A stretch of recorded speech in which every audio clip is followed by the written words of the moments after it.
you get a new belt. You know what I mean? So Fill up the trophy case. If they make him keep the same belt. Yeah.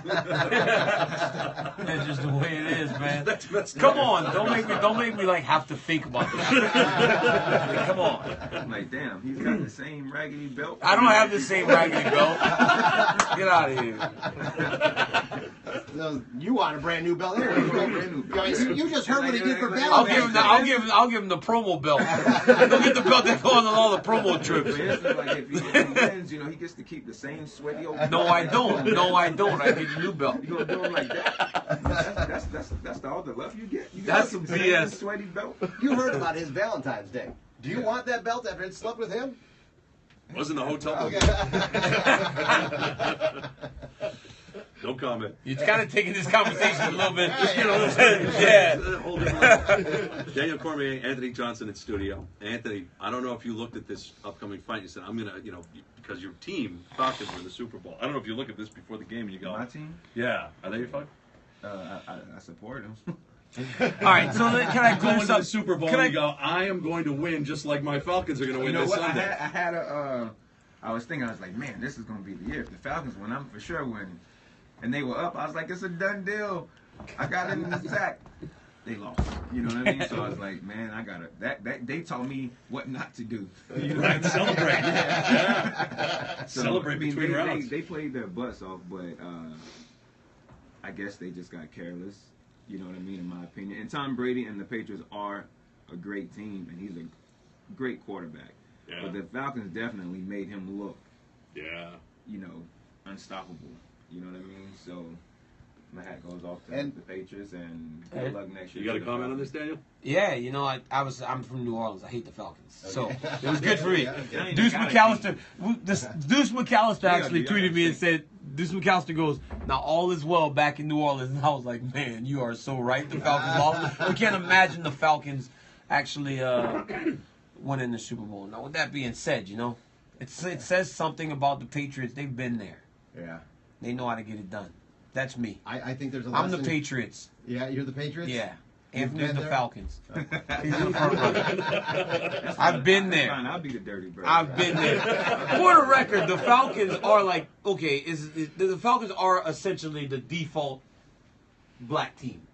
Every black person likes the Falcons except for me. They're kind of like, they got cool colors, they always kind of had swagger. They would dance, they had Deion Sanders. Yeah. So everybody likes the Falcons. So it's like, doesn't surprise me that you like the Falcons. It's like I support default. them. Well, yeah. I support them. Well, I'm glad they I lost. support every team. I'm glad the Falcons lost.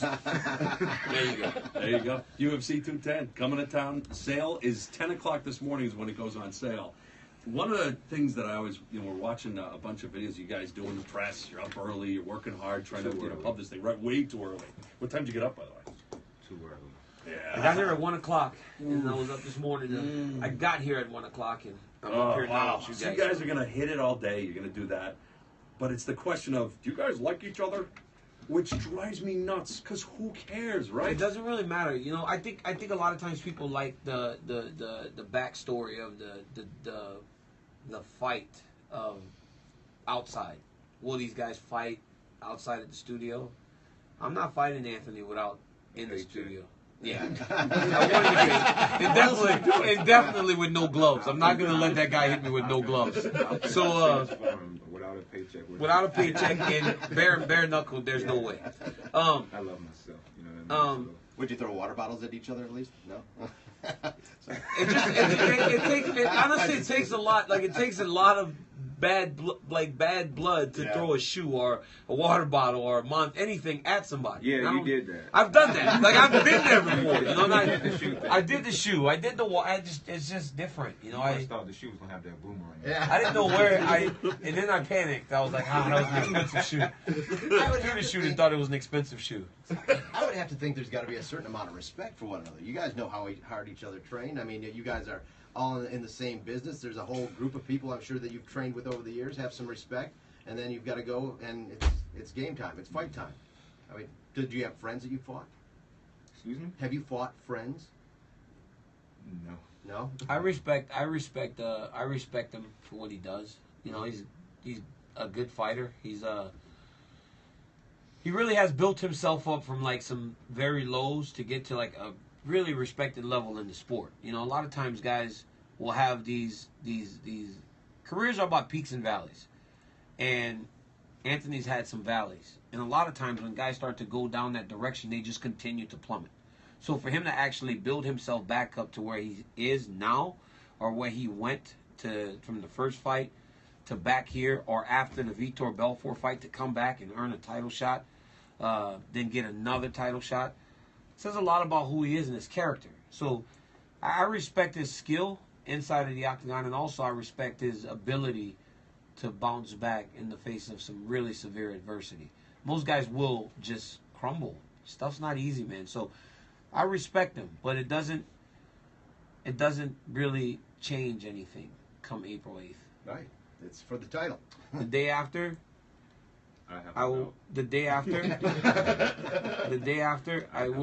respect him in the same way. Yeah. But we live in a world that I win when I fight Anthony Johnson. And it's all about cash. That's the truth. In the end, And the belt. the paycheck. The belt. Where do you guys train when you're on like one of these press tours? Do you get a chance to train today at all, or? Not today. Yeah. Generally, I will try to get up and do something. Like last time we were in Toronto, I think we started at like 7. So I got up at like 5:30 and did something. But today I didn't. I'm gonna rest and go home, and I'm going home right after this, flying back to California. Yeah. So Because I'm going to figure, and go to bed, take the belt with you. Yeah. I got to figure training is something that probably a lot of people would get into, at least listening to what you guys do in order to train. A typical day of training. Anthony, you want to start? Get up in the morning, eat some good breakfast. This depends on the day. Mondays, we usually just do technique just to warm the body up. Nothing crazy. And then in the afternoon, I do my strength and conditioning. Tuesdays, I spar. And Tuesday night, I try to take after I spar, I try to take that night off. You know what I mean? Just let my body recover. Wednesday, I'm grappling. Thursday, I'm wrestling. Friday, I'm sparring again. Yeah. And then, but every other day, I go for a run and just get my mind right, my body right. And I don't really on the weekends. I might do sprints on Saturdays and then go for a long jog on Sundays and then start my week over. Got to take a day off at least. It's pretty hard On the do weekends. that. But to me, I think in general, if you're an athlete and you're determined and all you know is hard work. Yeah. So I'm always thinking, damn, what is Daniel doing?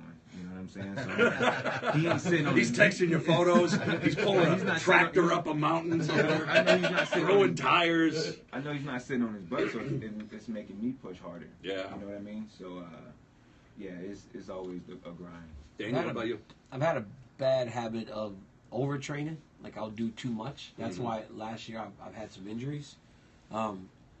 As I've gotten older, I've got to try to figure out a balance between being able to go super hard and preparing and not actually pushing myself to the point of just these weird injuries. Because I've had 2 very weird injuries over the course of the last year. I tore a ligament in my outside shin, which never happens. And then I tore my groin.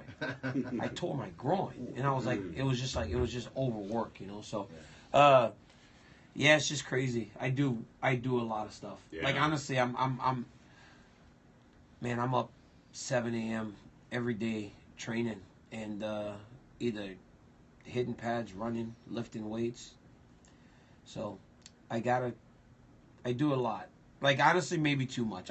By the end of the week, I'm usually around 13 workouts. So I do. But you bring that up? But even the recovery sometimes. That's just isn't enough. that's the difference. It's like Anthony's been to every single fight because, as he says, he finds ways to recover. And I think at my gym we have a history of not actually going and getting that recovery in.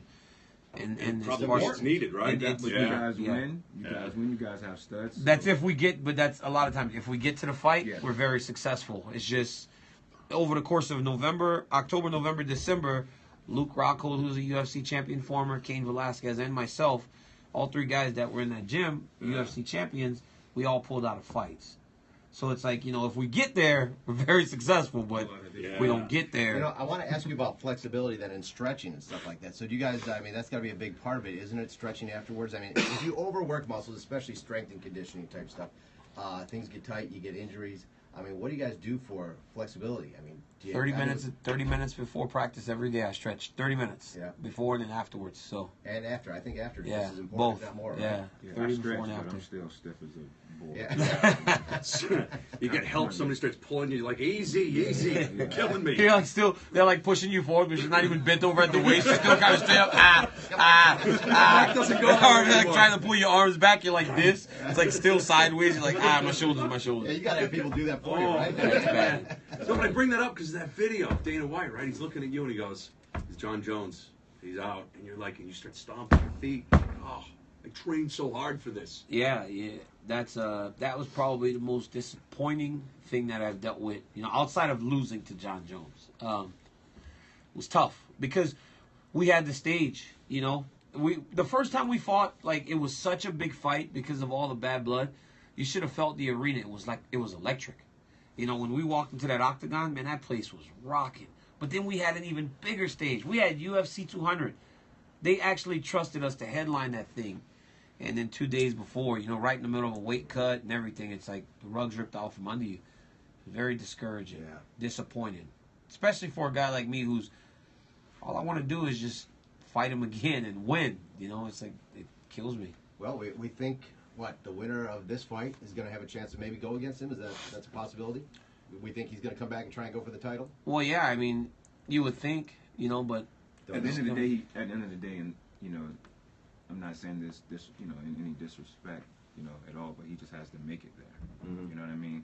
You kind of get discouraged on, you know, training so hard for a guy and getting ready to fight a guy, and every time you're about to, you know, face him, something happens.